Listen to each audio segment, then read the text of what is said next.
파혼으로 받은 정신적 충격으로 대인기피증에 시달리다 은둔형 외톨이처럼 수개월간 회사와 집만 오가며 우울한 날의 연속이었다. 5년 만난 여친과 헤어졌다는 얘기를 사람들에게 꺼냈을 때 하나같이 이해할 수 없단 표정들이었다. 그리고 개인적으로 날 지탱하는 데 도움이 됐던 것은 혼술과 함께 7년 전 끊었던 담배였다. 그러다 날 세상 밖으로 꺼집어낸 사람이 있다. 바로 옆집 누나 정순이었다.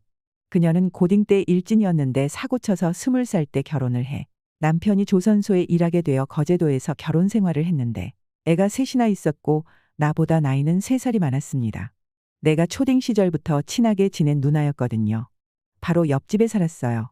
동네 어르신들이 그녀를 깐부리라고 불렀는데 왜 그렇게 불렀는지는 정확히 알진 못하지만 지금 와서 생각해보면 촐랑거리며 조심성 없이 함부로 행동한다는 까불이 애 속어 정도가 아닐까 여겨지네요.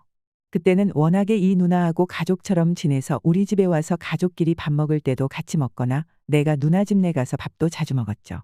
틈만 나면 서로를 찾았고 서로의 집에 놀러오고 놀러가고 친남매보다 더 돈독한 우정 같은 게 있었습니다. 그녀는 공부는 겁나 못했지만 얼굴 하나만큼은 이쁘다고 소문이 났었는데 흔히들 이런 말 하잖아요. 예쁘면 잘생기면 얼굴값, 인물값 한다고. 고딩 때부터 공부는 안 하고 허구한 날 밖으로 나돌며 남자를 만나고 다니더만. 어느 순간 외박과 가출을 밥 먹듯이 하더니 결국 아이가 생겼다며 시집을 가버리더군요. 사실 고딩 때부터 그 누난 꽤 유명했어요. 학교에서 짱이었거든요.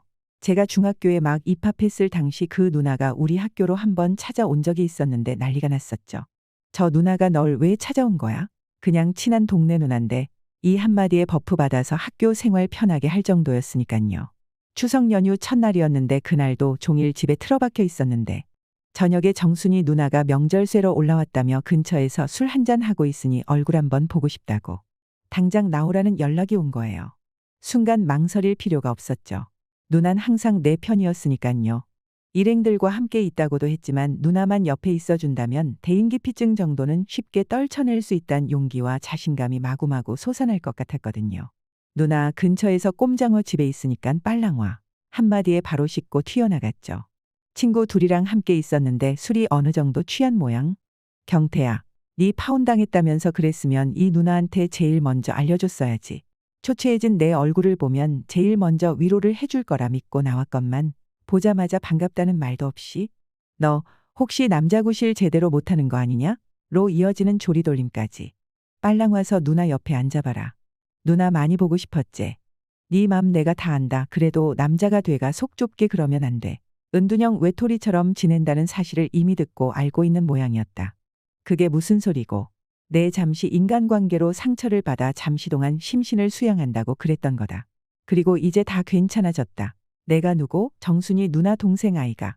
어디 가서 기 죽고 그런 사람 아니다. 암튼 쓸데없는 질문에 답해주고 여자들끼리 잡담에 대충 맞장구 쳐주다 보니 나도 꽤나 얼큰하게 술을 먹고 기센 누나들 틈에서 기죽지 않고 대화를 하다 보니 어느새 자연스럽게 술자리에도 어울리고 있었다. 암튼 그 술자리는 새벽까지 이어졌고 새벽 3시 4시쯤 됐나. 셋다 꽐라돼서 고성방가 고래고래 노래 부르고 나는 어떠하지 하고 있는데 한 명은 남자친구가 데리고 와서 데려가고 한 명은 집에 간다며 자기 혼자 택시 타고 떠나버리더군요. 휴, 나 혼자로선 도저히 감당이 안 되었는데 살았다. 누나한테 어떡할 거냐? 물었더니 이 시간에 집에 들어가 봐야 눈치만 보인다며 차라리 가까운 숙박업소에 함께 가잔다. 솔직히 찜질방을 가도 되는데 술 먹고 가는 것도 그렇고 또 술도 좀 됐는데 괜히 사고 쳐서 어떻게 될까 걱정되어 나도 알았다고 그냥 수긍했죠. 편의점에서 사온 오감자를 안주로 캔맥주를 홀짝 대고 마시고 있었는데 갑자기 신세 한탄을 하더라. 어느 순간 서로 대화가 없어지고 혹여 대화가 몇 마디만 이어지면 감정 상하게 되고 스킨십 없어진 지는 반년이 넘었고 뭔가를 같이 하고 싶은 의지도 재미도 없다면서요. 그나마 남편이나 누나나 둘 다 아이에게는 헌신적이기 때문에 쇼윈도 부부처럼 아이만 보고 살아가고 있지만 서로에게 아무런 감정이 없답니다. 그리 밉지도 않고 그리 좋지도 않은 무감정 상태. 하지만 남은 인생을 그렇게 아이만 보면서 무감정하게 살고 싶지는 않다 했습니다.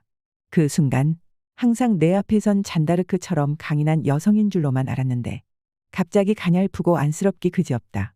이런 생각이 들면서 나도 모르게 그녀 옆으로 다가가서 안아줬어요.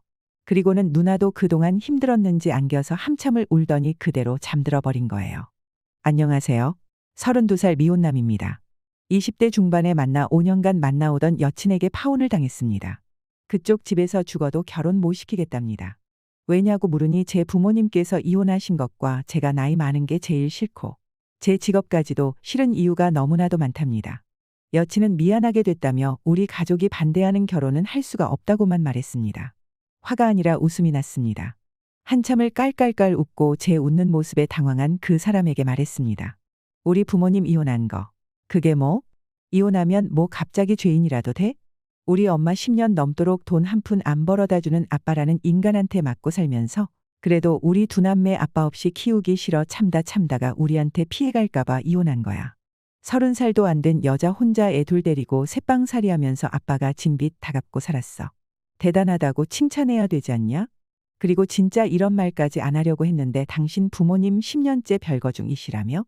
남들 보는 눈 무서워 별거 하는 건 괜찮고 이혼한 건 죄 짓는 거냐? 그리고 내 나이가 많다고. 누가 보면 내가 무슨 40이라도 넘은 줄 알겠네. 난 이제 32살이고 너랑 고작 4살 차이야. 이번 일로 너희 가족 생각도 잘 알게 됐으니까. 결혼은 내 쪽에서도 사양한다. 웃겨줘서 고맙긴 하네. 얘기 끝났지? 간다. 화가 치밀어서 바로 택시를 잡아 타고 집으로 왔습니다. 집에 오자마자 그 사람과 관련된 물건들 모조리 다 버리고 번호도 수신 차단하고 엄마한테 나 결혼 안 한다고 했습니다. 엄마는 왜 그러냐며 걱정스레 묻는데 차마 아들이 능력이 없어서 엄마가 이혼해서 싫다고 한다는 말은 못하고 결혼하는 과정에 의견 대립이 많아져 매일 싸우다 지쳐 파혼하기로 서로 합의했다고만 했습니다. 그러다 옆집 누나가 15년간의 결혼 생활을 정리하고 친정에 와 지냈는데 저랑 연인 사이가 되고 말았죠. 1년을 만났고 자연스럽게 결혼 얘기도 나오는데 그녀는 결혼식에 대한 거부감을 가지고 있더라고요.